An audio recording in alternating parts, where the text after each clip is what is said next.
is one of the premier characters to showcase like the value of matchups on paper and then in practice. Because on paper, Incineroar is not doing very well in this game. Traditionally, grapplers don't perform well in competitive Smash, and like in practice, Incineroar can just sort of tear up anyone. But we have to wait before we get a chance to see Incineroar. Fighting the Incineroar will be the winner between these two. We get Wario and Daisy. Okay. Now, Daisy's a little bit of a unique one. If I recall correctly, ForHim was playing Ike predominantly throughout several of these DNAs. But, I mean... Oh, no, this is... They did pull out the Daisy earlier in bracket, so my mistake, but this seems like a pretty solid initial character to go for. Because you're not trying to play a lot of neutral against Wario, you're just trying to put him in disadvantage and kill him. Additionally, I feel like both of these characters play in the air really aggressively.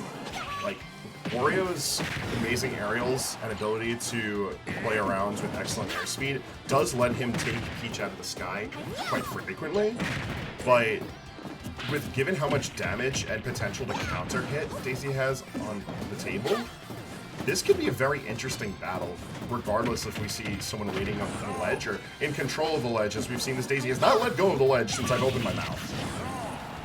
And I really like that down smash just immediately after the whiff. A lot of times when you see someone whiff in this game, a lot of players will immediately drop their defenses and go to punish.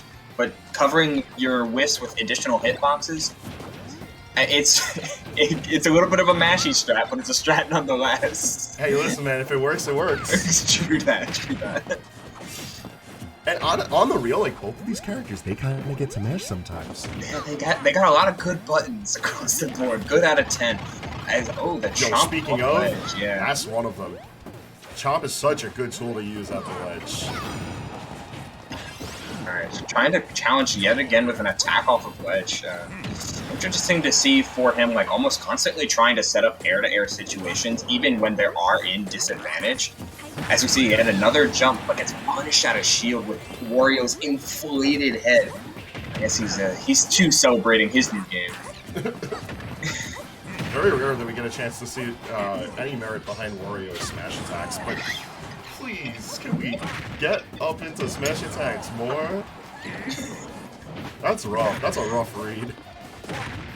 And he wants to swing and he wants to eliminate. Oh, I just cannot believe that sweet spotted. But just getting enough on the full hop to completely change this game. Yeah, no, that was a very different outcome from what I was expecting. That must have been like just the perfect spacing. And with some good DI, he's maintaining the lead with it. That may have just been like right on the mark for a full waft too. So given the pace that both of these characters typically control neutral, we very well could see the threat of half waft later on. It depends on how well or how much your boy fears things like turnips and fears these down airs, because they're very non-committal. And just by dashing away, Wario still gets plenty out of it because he gets a couple seconds off the clock. Uh-oh. That's a big one. Nice string. In the back air. That's a quick 66. Shake my hand. That's how it goes. I mean, once you see the down throws when you know it's the end of the combo, although some Peaches do get kind of frisky with it and opt for, like, a sour hit up in there. They go for a really greedy extension. And that actually works really well on a character like Wario. But just taking your damage and dipping might be the smarter play, given how we've seen your boy really, like, ready to just turn a reversal into something fierce. I like that he's constantly trying to control his own bike, fully utilize that as the item it is and not just as a means of recovery. Plus, at these percents, it'll start to kill if he finds the whiff. But speaking of that, he's looking too hard for the neutral getup that it worked once before, but not twice. Not twice. Yeah, that's why they call it a mix-up. You gotta hold on to those. And that's a lot. That's very, very greedy of them to especially come down with it. Like, a lot of the times command grabs are so good when you mix them within various attacks and condition shield first, but ForHim was not shielding much that game. He was dashing and floating all over the place. And off of ledge, he's been coming off aggressively more so than anything. With Peach's massive buttons, I can understand why. Yeah, Peach is one of those types of characters where, like, in order to establish shield pressure on her, you need to establish a reason for her not to be in the air. Peach gets so much off of floating in general that, like, she's not going to have time to shield. A lot of Daisy and Peach's defensive options comes from how good their movement is.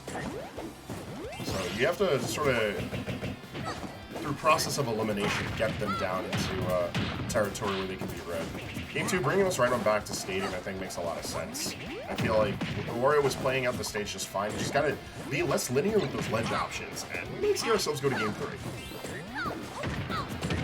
Yeah, the ledge dropping setups we left a little bit to be desired, but when it came to the traditional like Wario game plan of poking and prodding and looking for Nair, he's been doing a pretty solid job of that. Like, these forward airs have been very well placed and very well timed. And whenever ForHim has been on the ground, he's eaten a dash attack. Turnip stuff. Oh, he misses a grab. He just opts for little jabs. All right. Such a clean confirm. Excellent. Down tilt, dash attack. Get him out of here. Wario with a lead. This is where he gets the most dangerous. And we saw this in the previous game. With a lead, your boy managed to put on 60, and it looks like he's making a repeat performance. Hands in the air, and he's looking to keep this juggle going if he has the chance to. Yes, sir. Look at that. Even regardless of having to wait and shield little bits and pieces between ForHim's pressure, he's still waiting for a counter hit opportunity. Wario's floating around, and he looks like he's picking his spot so well, just meeting Peach with his much quicker forward air.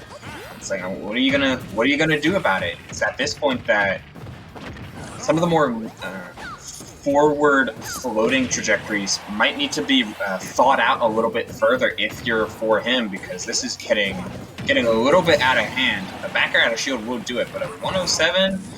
Wario back air will start killing right about now. Alright, there's that high chomp again. It cost him a stock last game, but I guess ForHim didn't remember how strong of an option it was. We're getting to 130 and in no particular rush to take this stock. I feel like this is just a really solid spot for your boy to be in right now.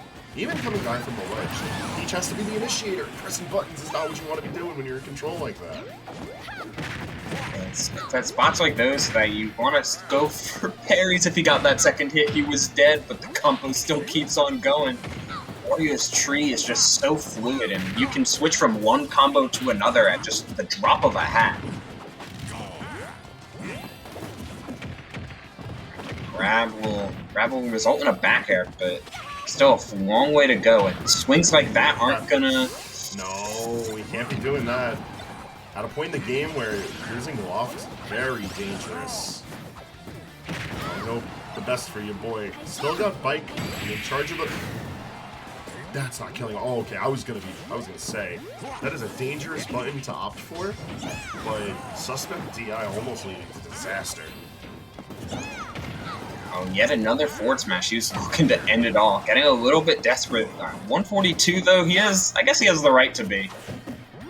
Because there's not many paths to victory thus far. Yet another F smash. That golf club's proving its disjoint well. Oh, but I love that interaction. Can we talk about it? Hit me. What you got, boy? Alright, the up smash extending off the bike. I always bring this up whenever Wario's on screen. You gotta remember that using that bike to extend your longer, more dangerous hits is so important. But even that, so for him able to just go right on over it with a forward air, it was looking so good. And all of a sudden, this game is spiraling out of control because your boy cannot secure this kill. And now he's sitting at 74 and counting.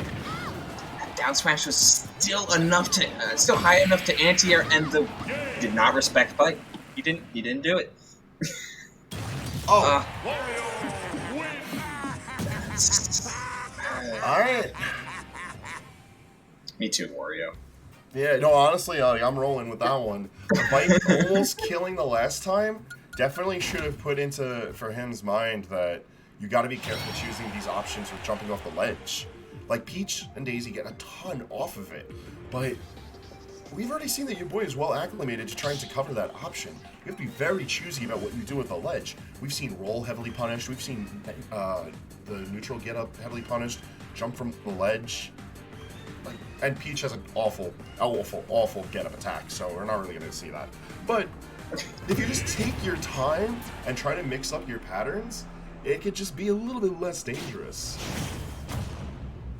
Yeah, I liked the reservedness that came out from your boy at the end of that game. He stopped trying to fish for kills and throwing around bike everywhere. He just kept himself controlled. He poked with forward air when it was necessary, and knew eventually something would kill, and eventually something did.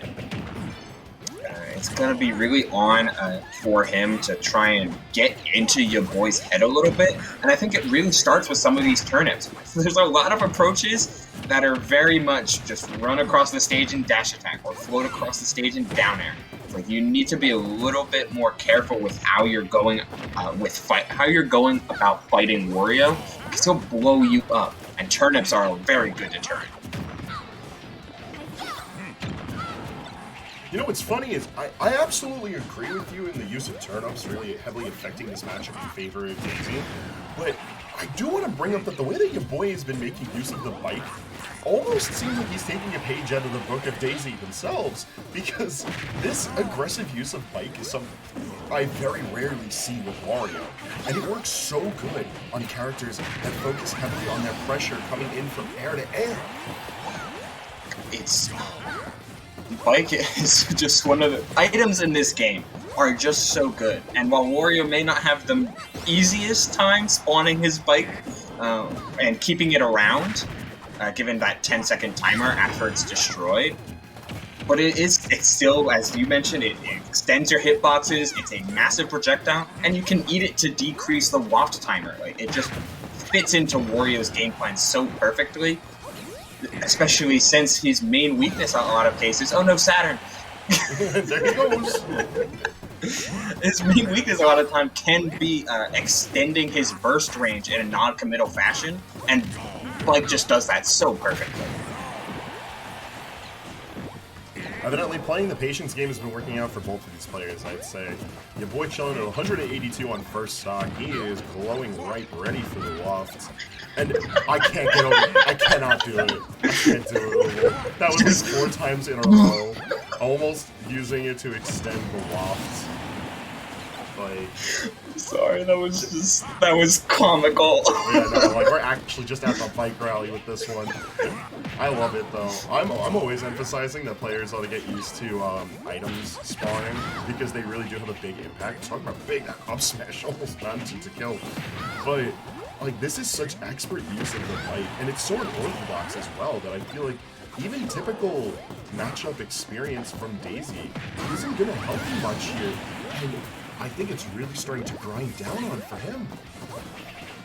Yeah, I love these dash dances, these empty hops that come out from your boy. They're always kind of disguising when he wants to really hold forward. And there's so many cases where ForHim just gets a little bit overzealous, comes in with a dash attack that doesn't necessarily get him a ton, but it does land a hit.